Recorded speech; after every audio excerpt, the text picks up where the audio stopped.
yang dia sebenarnya masih menjabat pejabat publik, ya gubernur sebuah Ya udah sebut aja lah, Ganjar gubernur Jawa Tengah. Pranowo. Ya. Dan jangan salah, Ganjar Pranowo pernah jadi mahasiswa saya S2 ilmu politik. Mahasiswa itu ya. Ya, Padahal itu masih gubernur loh, tapi seperti udah kampanye, ini gimana ya?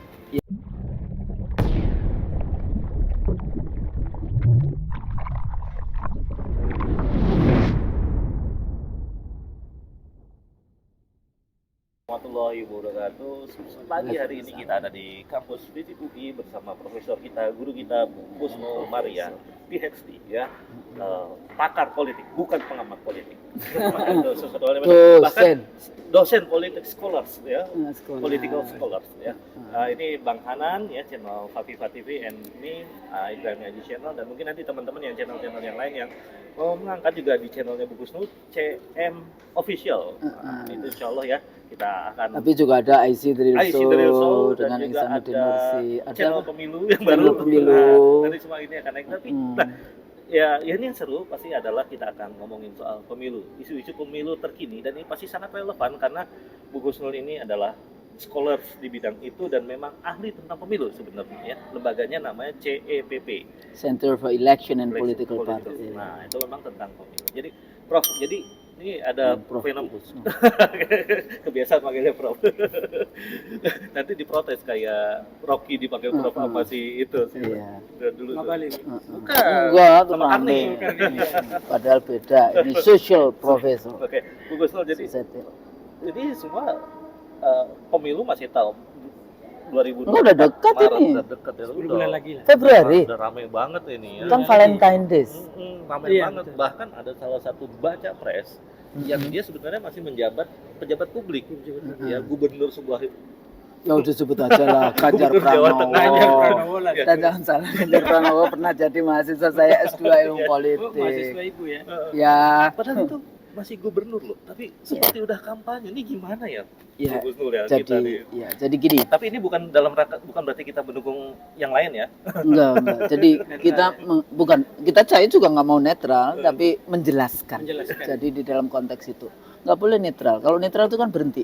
Kalau naik mobil netral itu artinya apa? Berhenti. Mau berhenti. Republikmu mati namanya kalau berhenti netral. Jadi tetap ada. Makanya integrity itu salah satu artinya, konsepnya adalah defending something, to defend something. Ya. Jadi kalau Anda punya integrity artinya Anda defend something. Cuma somethingnya itu apa? Somethingnya itu value. Value-nya adalah value yang divine value, ya, value yang dari Tuhan gitu ya. Ataukah somethingnya itu mendukung para bandar gitu ya, oligarki, bahasa saya kan kalau saya menerjemahkan seringkali bandar kayak gitu, oligarki ekonomi itu para bandar kayak gitu. Biasanya itu diskusi saya dengan Bang Nursi kan kayak gitu, karena saya selalu ngomongnya bandar kayak gitu. Nah, di dalam konteks terutama kita bahas tentang pilpres ya. Jadi pilpres ini sudah ada pengelompokan karena di dalam undang-undang kita itu harus ada dukungan 20% untuk mencalonkan. Jadi isu dukungan 20% saja itu membuat sebetulnya ya demokrasinya menjadi terbatas. Di satu sisi kita bicara one vote, one person, one value, tapi di satu sisi lagi untuk jadi presiden aja satu wajib didukung partai, ya kan? Yang kedua nggak cuma sekedar partai, tapi harus punya 20% kursi atau 25% suara di dalam konteks itu. Nah ini sebetulnya level dari pembatasannya itu luar biasa. Nah oleh karena itu yang terjadi akhirnya apa? Akhirnya yang terjadi calon-calonnya ini menjadi terbatas. Rakyat disuguhkan hanya 1-2 ya. Hanya di pemilu 2004 yang kita punya 5 pasang. Jadi kalau Anda baca di internet yang analisis sok tahu nggak karu-karuan itu, ternyata di 2004 dia cuma kasih 2 calon. Padahal 2 calon itu putaran kedua. Ada putaran pertama yang 5 pasang calon. Banyak banget 5 pasang. 5 pasang. Dan itu pertama kali yang disebut direct presidential election itu 2004. Nah, karena di 2004 itu saya anggota KPU-nya ya saya bisa dong ngomong lebih di dalam konteks itu ya. Itu saya. ya saya dan ada 9 anggota KPU yang dipimpin oleh Profesor Nazarudin. Dan sebetulnya dulu itu banyak dari FISIP loh. Valina Singka dari Ilmu Politik, saya dari Ilmu Politik, Prof Nazar dari Politik, kemudian Pak Mulyana Wikusuma dari Kriminologi FISIP UI, kemudian Anas Urbaningsrum sebetulnya mahasiswa S2 saya juga Ilmu Politik kayak gitu ya dalam konteks itu. Mendominasi UI lah ya. FISIP UI. FISIP UI ya. Iya, makanya habis itu dihabisi kan. UI nggak boleh karena kita kan nggak bisa diatur, nggak bisa diatur kayak gitu, nggak bisa diatur, nggak bisa disetir di dalam konteks itu juga presidennya nggak ada yang dari UI itu. Megawati kan UI. Oh iya. Calonnya sekarang dari UI. Nggak, maksudnya sekarang yang lagi. Tapi nggak selesai emang. Nggak selesai.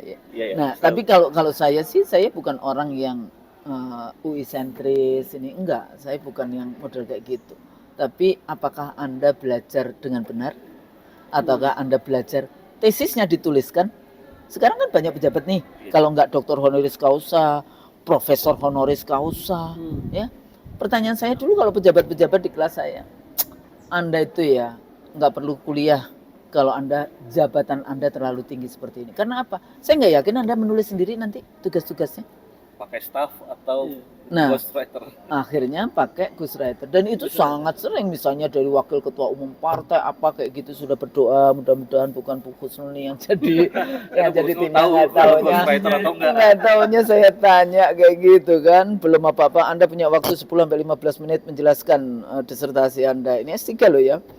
Terus saya baru 1-2 menit sudah selesai. Loh, Anda masih punya 10 menit untuk menjelaskan. Akhirnya, ayo Prof, silakan bertanya. Nggak bisa jawab pertanyaan saya. Ini Anda tulis sendiri atau dituliskan? Dan kata salah satu dosen, aduh Husnul, kamu ini sangat Raja TK. Maaf Bu, saya bukan Raja TK, tapi Ratu TK. Nah, balik lagi di dalam konteks itu, sekarang ini ada pengelompokan dukungan. Sebenarnya kan masih pengelompokan dukungan dari partai politik. Ya, ada koalisi. Megawati sudah mengumumkan Ganjar. Tapi yang tadi pertanyaannya, Ganjar sendiri masih posisinya adalah gubernur. Nah, di sini adalah very tricky. Antara dia akan melakukan kampanye sebelum jadwal tahapan kampanye, dia akan abuse power dengan menggunakan APBN, APBD untuk kampanyenya. Dia akan abuse power dengan policy-policy yang itu dia lakukan untuk promoting self kayak gitu ya, mempromosikan atau mempropagandakan atau berkampanye untuk kepentingannya itu. Nah, itu trikinya di situ. Sejauh mana KPU dan Bawaslu itu bisa mengawasi bagaimana penggunaan anggaran, bagaimana penggunaan fasilitas negara. Kan pasti dong, dia kayak dulu kan juga kayak gitu. Pertanyaan saya yang dulu TSM, terstruktur, masif dan sistemik pada saat Pilpres 2019, pertanyaan saya, Presiden terlibat nggak pemenangan 01? Nah, ini kan nggak cuma Anda yang bertanya, saya juga bertanya. Sulit. Terlibat nggak? Posisinya mengundang konflik of interest. Nah, posisi beliau kan, sebagai makanya waktu presiden. itu ingat nggak Yusril, Profesor Yusril yang juga dari UI juga yang membela, katanya dia memang cuti, tapi cutinya jam-jaman. Kira-kira etis nggak cuti cuma jam-jaman? Sehingga berangkat ke daerah itu naik pesawat kepresidenan, kemudian sampai di daerah itu cuti kampanye 2 jam. Setelah selesai cuti, nggak tahu 2 jam, nggak tahu berapa ya, jam-jaman lah ini. Habis itu cutinya selesai, pulang lagi ke Jakarta menggunakan pesawat kepresidenan. Kira-kira itu etis nggak? Itu satu. Presiden menggunakan APBN, APBD, aparatus negara, polisi, BIN, tentara di dalam proses pemenangan itu atau tidak? Nah, ini pertanyaan saya. Dulu pertanyaan saya di Facebook itu dijawab oleh teman-teman saya. Akhirnya 2 hari sebelum putusan Mahkamah Konstitusi, hilanglah Facebook saya secara permanen. Udah nggak bisa balik lagi kayak gitu. Saya pikir 3 hari balik, 7 hari balik. Ternyata dijawab you permanently, karena tiap hari isinya cuma TSM, isinya cuma foto-foto dari daerah, gimana apa yang terjadi, polisi membagi-bagi sembako untuk pemenangan 01 dan sebagainya seperti itulah. Ini jangan sampai terulang kembali, karena dia masih aktif menjadi gubernur. Apalagi kemudian kampanyenya tidak cuma di Jawa Tengah. Kemudian sejauh mana misalnya, oh iya, saya harus pergi ke provinsi lain dalam rangka apa? Pakai APBD enggak? Pakai SPPD enggak? Betul. Pakai ini enggak? Ya kayak Kendaraannya gitu. juga, pengawalnya. Nah, pengawalnya Contoh dan lagi kemarin sebagainya. waktu ke Senayan segala kan sudah sampai ke Jakarta. Nah, iya ke Jakarta. Dia pakai SPPD enggak? Ya kan? Terus alasannya nomenklaturnya apa? Nah, ini very nitty-gritty ya, tapi kan kita selalu ngomong the devil is in the detail. Kalau Anda tidak melihat itu dengan cara seksama, maka yang terjadi adalah abuse power. Maka yang terjadi adalah sudah dari sejak awal sudah terjadi ketidak fairness di dalam penyelenggaraan kontestasi pemilihan presiden 2024 ini. Nah, ini kan penggunaan anggaran APBD, APBN, aparatus negara dan sebagainya. Apalagi, tapi persoalannya seringkali kalau saya melihat seperti ini ya, kan itu persoalan leadership nasional. Ternyata presidennya juga melakukan hal yang sama, mengundang partai-partai tertentu Ke istana. Walaupun kemudian statementnya, oh kita bicara tentang persoalan negara. Kalau negara kenapa cuma rapatnya setengah kamar? Betul. Kalau mau semua ke negara, kenapa nggak ketemu dengan pimpinan DPR? Semua pimpinan partai kayak gitu ya. Anda Termasuk boleh. Nasdem yang katanya nggak diundang. Boleh di dalam konteks itu presiden mengundang semua pimpinan DPR kayak gitu ya, membahas tentang persoalan negara yang hari ini sudah hancur lebur berantakan, terutama bicara tentang kedaulatan negara Republik Indonesia yang saya selalu katakan kedaulatan kita dijual dengan harga murah kepada asing dan asing tanpa rasa malu. Ya. Okay. Tanpa rasa malu. Dan ini menjadi isu. Kemarin saya diskusi dengan kawan-kawan. Itu sampai kita melihat dalam 10 tahun terakhir ke depan, itu juga agak sulit melakukan ini. Makanya kita membutuhkan yang namanya very strong leadership dengan pemikiran-pemikiran yang out of the box kayak gitu ya. Yang kemudian juga memahami persoalan bangsa itu di dalam kepala. Jangan bicara di luar kepala ya, di luar kepala lupa semua. Yang semuanya mappingnya sudah berada di dalam kepala. Ini kadang-kadang kita ngomong, oh itu sudah di luar kepala, makanya lupa. Ngomong apa lupa, karena di luar kepala. Artinya apa? Artinya banyak orang di sekitarnya yang sebetulnya menitipkan idenya. Artinya you are boneka, bukan you are the real Leadership ya. leaders, tapi bukan leaders, tapi the real dealers kayak gitu kan, karena deal akhirnya dia jadi dealers rather than leaders. Nah ini persoalan kita hari ini. Sedikit Prof. Prof. Bukusno. Bu Husnul gini, kita bicara leadership karena tadi Bu Husnul menyinggung leadership ya. Kalau kita berbicara bandingkan semua kandidat ini dengan kesempurnaan saya rasa jauh ya Pak.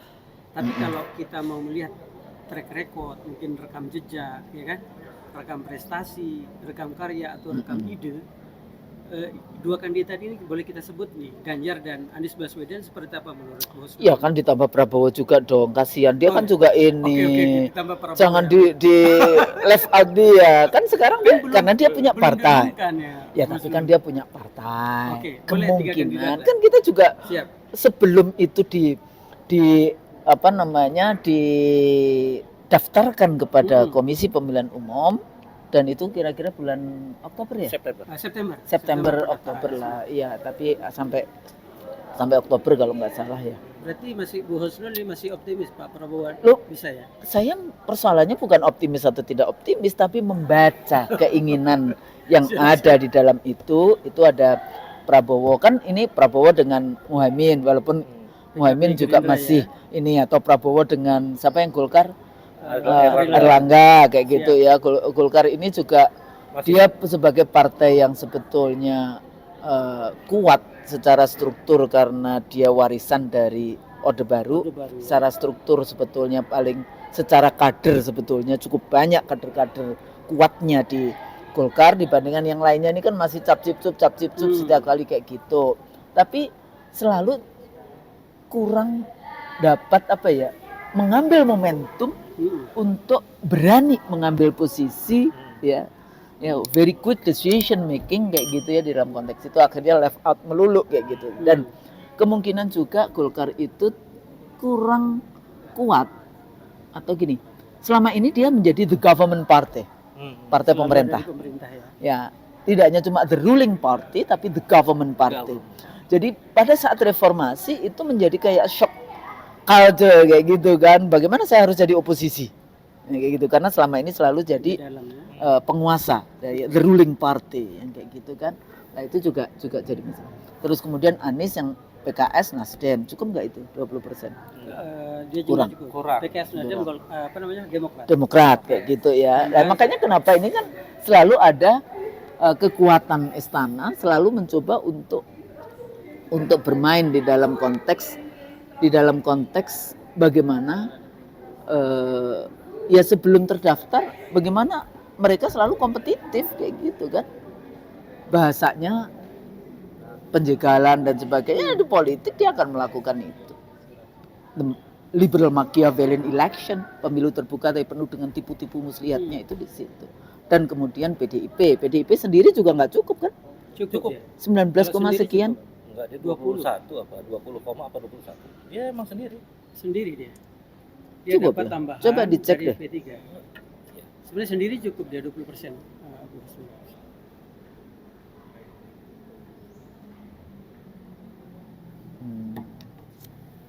Di dalam konteks itu. Nah ini ya bolehlah di dalam konteks ini. Tapi kan maunya modelnya rezim di Indonesia sejak reformasi itu kan maunya semua di bail out. Apa yang terjadi dengan kasus pilkada di Kota Makassar misalnya. Semua partai dibeli. Terus akhirnya lawannya kota kosong ya. Kota kosong. Tapi kalah juga itu walaupun sudah membeli semua partai. Nah, jadi dalam tradisi politik kita ini belum membangun yang namanya kompetisi yang disebut yang secara fair kayak gitu ya. Jadi bagaimana kita bisa mencari calon pemimpin untuk mengurus bangsa dan negara ini secara fair. Tapi gimana caranya? Hanya akulah greedy. Jadi ininya itu greedy. Orang lain nggak boleh berkuasa. Dan itu akhirnya dicontoh oleh pilkada. Suami jadi bupati 2 periode 10 tahun ya. Setelah selesai istrinya atau anak. Ini kasus betulan ini. Ya, Kabupaten Kediri kalau mau disebutkan. Istri pertama lawan istri kedua. Menang istri pertama. Istri pertama udah 5 tahun jadi bupati, masih ingin dong kan jatahnya 2 kali, 2 periode. Maju lagi melawan istri ketiga. Pusing deh. Enggak, maksudnya political ethic apa tidak ada?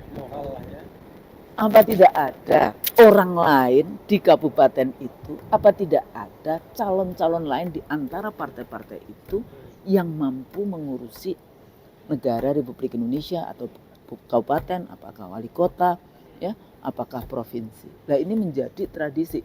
Jadi sebetulnya mental kita ini masih mental monarki feodal. Maunya kalau bisa ya udah, kalau Ratu Elizabeth meninggal ya diganti oleh Charles, nanti Charles meninggal diganti oleh William. Cuma lupa di sana monarki konstitusional, pemerintahannya ada di Perdana Menteri, day to day politicsnya itu ada di Perdana Menteri, yang itu berasal dari House of Representative, bukan dari yang Senat, bukan yang dari House of Lords kayak gitu kan, tapi dari House of Representative. House of Representative itu wakil dari rakyat. Makanya demokrasi itu orang demos kratos, pemerintahan dari rakyat, oleh rakyat, untuk rakyat. Makanya kedaulatannya ada di tangan rakyat. Ya, ini yang sebetulnya demokrasi menjadi isu yang menarik bagi kita, bagi masyarakat, bagi orang manusia. Karena kedaulatannya di tangan rakyat. Beda dengan teosentris. Tuhan. Kedaulatannya ada di tangan Tuhan. Tapi kita lupa, kita cuma ciptaan Tuhan aja kok. Masih minta berdaulat seperti apa. Udah jelas udah diciptakan kayak gitu kan. Nah, jadi ya samina wa ta'na dong kalau Tuhan mengatakan kedaulatan ada di tangan beliau. Innani apa? Enggak. Saya Tuhan itu loh. Inani Robi atau apa di dalam Al-Qur'an itu kan ada ayat. Kalau dalam Al-Quran itu tahu, kalau nggak tahu kalau dalam ini, tapi hanya di dalam Al-Quran lah yang Tuhan itu menyebutkan sayalah Tuhan, sembahlah saya. Betul. Gitu kan, hanya dalam Islam, di dalam konteks ini. Nah, jadi kembali lagi hari ini walaupun kampanye mulainya kapan? Desember ya? Sekarang kampanye kan pendek. Oktober mulai kampanye. Kampanye berapa lama? 2,5 kalau 2,5 bulan. Oh iya. Jadi udah mulai bagus dibandingkan yang pilpres setelah 2004. 2004 dulu cuma 3 minggu. Masa kampanye. Masa kampanye. Di Australia semua election itu cuma 36 hari. Jadi dari sejak awal diumumkan Perdana Menteri bicara kepada Gubernur Jenderal, pemerintahan dibubarkan, maka kemudian pemilu itu hanya 36 hari semuanya selesai sampai dari selesai. awal ya. Bagus sekali ya sebenarnya. Ya bisa, cuma kan kita ini terlalu bertele-tele di dalam konteks itu. KPU-nya sendiri juga demikian ya. Jadi ini persoalan-persoalan, makanya kita dulu zamannya saya KPU, ya misalnya kita mempersiapkan database penduduk dan pemilih berkelanjutan. Itu saya contek tuh dulu karena saya ketua divisinya. Contek dari model Australia voting roll-nya. Karena Australia itu kan pemilunya itu compulsory, wajib. Sehingga data pemilih terbaik di dunia itu ya di Australia. Dalam konteks wajib ya. Wajib jangan. Wajib kalau Anda nggak ikut ke TPS kena denda. Waduh. $50. Waduh. Jadi nggak ada golput lah ya seperti di sini. Tetap bisa golput dicoblos semua juga bisa Oh, di gitu ya. ininya, tapi wajib pergi Wajib ke ke TPS. makanya voters turnout-nya di Australia selalu di atas 90%. Jadi tidak menarik. Jadi di dalam demokrasi sebetulnya kalau pemilunya itu bukan compulsory ya, jadi pemilunya itu karena kesadaran dan sebagainya, itu kalau tinggi malah dipertanyakan. Tapi kalau di negara-negara otoriter tinggi. Jadi negara-negara otoriter itu kayak kita dulu kan, pemilu kan selalu tinggi. Ya. Walaupun kita tidak tahu nyoblos sendiri atau dicoblosin kayak gitu kan. Dulu kan surat suara sampai yang 2019 juga kita punya video-video surat suara dicoblosin. Ya, jadi balik lagi tadi, apakah calon yang masih aktif, ya termasuk Prabowo ini, ya kan Prabowo kan menteri, nah, ya kan, yang masih aktif menjabat, apakah dia gubernur, apakah dia menteri, apakah dia dulu presiden, kayak gitu kan, presiden kan periode kedua dia presiden posisinya. Betul. Nah, jadi lesson learn apa dari 2019 itu? Abuse power, model-model abuse power seperti apa yang terjadi waktu itu, ya kan? Ada juga pilgub yang melakukan itu, misalnya menteri jadi pilgub, ikut pilgub. Beberapa hari sebelum hari pencoblosan, dana PKH turun semua. Nah, tahu kan siapa dana PKH, siapa menteri apa kayak gitu ya, cari sendiri silahkan kayak gitu ya. Jadi dana PKH cair pada saat menjelang pemilihan. Voting kayak gitu kan, menjelang pemilihan. Nah ini bagian kalau menurut saya bisa saja oh iya kebetulan, tapi kalau menurut saya how do we trust? Ini kan urusan trust. Kenapa kayak misalnya apa dulu kan selalu mengatakan ada kartu pintar, kartu Indonesia Pintar. Apakah selesai dengan urusan kartu? Apakah sekarang orang miskin berkurang? Kayak gitu-gitu. Jadi kalau itu the politics of ideas-nya di dalam konteks ini. Tapi bahwa kenapa kemudian pejabat itu dibatasi, pejabat itu pejabat politik ya, untuk maju lagi itu dibatasi, diawasi, itu karena kecenderungannya adalah abuse power. Dan abuse power itu dari mulai penggunaan anggaran, penggunaan aparatus, penggunaan fasilitas negara, nggak bisa dikontrol. Nah, jadi itu persoalan. Tapi apakah kemudian nggak boleh? Ya boleh-boleh aja. Tapi Anda harus punya etika yang sangat tinggi, akhlak yang sangat tinggi, untuk moral yang sangat tinggi untuk tidak melakukan abuse power itu. Dan itu penting. Akhlak itu kan yang paling penting. Nah sekarang kan Anda maunya kan agama dipisahkan dengan politik, akhirnya politisi nggak berakhlak kan jadinya. Dan itu biasa saja jadinya. Ya, dianggap biasa saja menggunakan nonton IC dari Rizal, karena di sana politik menjadi lebih beretika, bermoral ya. Jadi apa namanya? Tapi kalau kita lihat ya ini sebenarnya rentetan juga sih kalau Anda pelajari munculnya modern nation state itu kan intinya adalah substansinya adalah sekularisme. Sekularisme itu memisahkan the separation between state and church, pemisahan antara gereja dan negara. Yang memang dulu persoalannya di Eropa Barat, gereja dalam konteks ini agama ya, di dalam konteks itu ada korupsi, very corrupted dan sebagainya, sehingga tuntutan-tuntutan untuk pemisahan itu luar biasa. Tapi jangan salah bahwa di dalam konteks welfare state gitu ya, itu kontribusi gereja di dalam pemikiran itu adalah ngurusin orang miskin. Itu kalau Anda mempelajari welfare state ala Scandinavian country atau di Eropa Barat yang lain, itu peran dari gereja.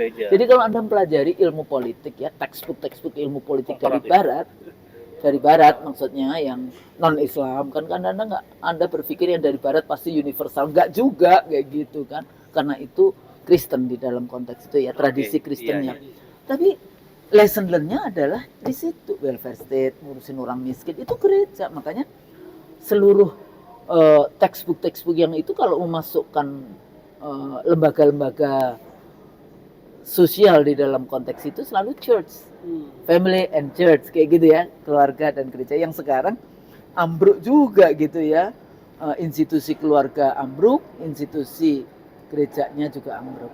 Nah, kita yang majority Muslim kemudian mengadopsi the separation between state and church, pemisahan antara gereja dan negara, berakibat kemudian jangan bawa agama dalam politik. Itu rentetannya itu ada. Anda bisa bayangkan misalnya, kalau saya selalu ngomong sama Mas Haji, dan kalau saya ngasih bintek ke anggota DPRD, bicara tentang strategi pemenangan pemilu. Gimana sih strategi pemenangan pemilu? Ini akhirnya money politics toh. Ada kemudian gimana fikihnya kayak gitu ya, money politics. Apakah ini membeli kebenaran atau sebetulnya suap kayak gitu kan? Nah ini kan menjadi perdebatan tersendiri. Kalau Anda punya ilmu ya silakan aja. Itu bukan bidang saya di dalam konteks fikihnya ya. Tapi ini menarik. Menariknya karena apa? Karena pesertanya. Kalau Anda Muslim, ngapain sih Anda pusing dengan mesti menyuap KPU, Bawaslu, pemilih, ya menyuap kan? Itu saya menjelaskan tentang yang namanya social capital. Anda punya jaringan, Anda punya jamaah, Anda punya ini. Itu kan semua adalah calon-calon pemilih. Jadi calon-calon pendukung suara kita, kayak gitu kan? Ada kan? Tinggal Anda melangkah kepada mereka. Tapi kan nggak percaya diri. Nggak percaya diri kalau saya nggak bayar KPU.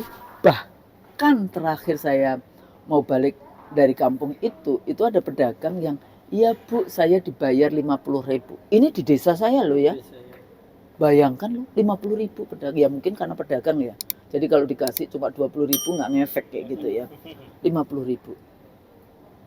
Terus Anda akhirnya milih, ya karena saya sudah terima duitnya. Dan ini orang kan jujur, sehingga dia nerima, sehingga dia juga akhirnya milih. Terus setelah ini sudah hampir 5 tahun, Anda dipikir enggak, ngurusin juga enggak, datang ke pasar yang itu juga enggak. Jadi percaya enggak? Ya enggak percaya, jadi saya nyesel. Ya, nah testimoni seperti ini enggak cuma 1-2 di dalam konteks itu. Nah, tapi apa dampaknya? Dampaknya bagi peserta menganggap bahwa dengan bayar itulah dia jadi. Ya kan? Ya karena memisahkan agama dan negara itu tadi. Tapi kalau saya ajarkan setelahnya, Bapak Muslim enggak? Ya Muslim. Bapak percaya dengan rukun iman? Percaya. Percaya berarti ya dengan rukun iman yang keberapa itu? Qadha dan qadar. Takdir Anda. Bahwa hari ini 50.000 tahun sebelum bumi dan langit diciptakan, takdirmu sudah dituliskan bahwa tahun ini, pemilu ini sampai periode pemilu ini, nama Anda menjadi anggota DPRD di kabupaten itu. Percaya nggak dengan yang kayak gitu? Kalau percaya kan akhirnya kita kompetisinya enak kan? Betul. Bisa fair. Anda mau menggunakan uangnya bandar segede apapun, kalau nggak ada catatannya di atas, ya nggak jadi juga. Anda nggak pakai uangnya bandar sehingga Anda tidak tergadai, ya, integritas Anda dengan kepentingan para bandar, tapi integritas Anda di dalam memimpin negara ini sesuai dengan amanah konstitusi, kan tidak jadi tergadai. Kenapa? Loh, saya percaya dengan rukun iman kok kodar saya. Kan jadi santai kita. Iya enggak? Tapi apakah kemudian kalau ternyata memang sudah ada catatannya, Anda jemput dengan cara uangnya bandar, rugi dong Anda. Sebetulnya catatannya di sana kok. Udah ada catatannya juga ngapain? Ngapain kayak gitu kan? Nah itu kan urusannya apakah Anda punya iman atau tidak. Nah jadi sangat penting posisi moral, ethics di dalam tingkah laku politik, terutama di dalam pemilu. Sekarang kan menjadi seperti pengetahuan umum bahwa Anda bisa menang karena menyuap. Jadi akhirnya menghilangkan kan fungsi God. Jadi akhirnya apa? Sekuler akhirnya murder God, Tuhannya dibunuh di situ.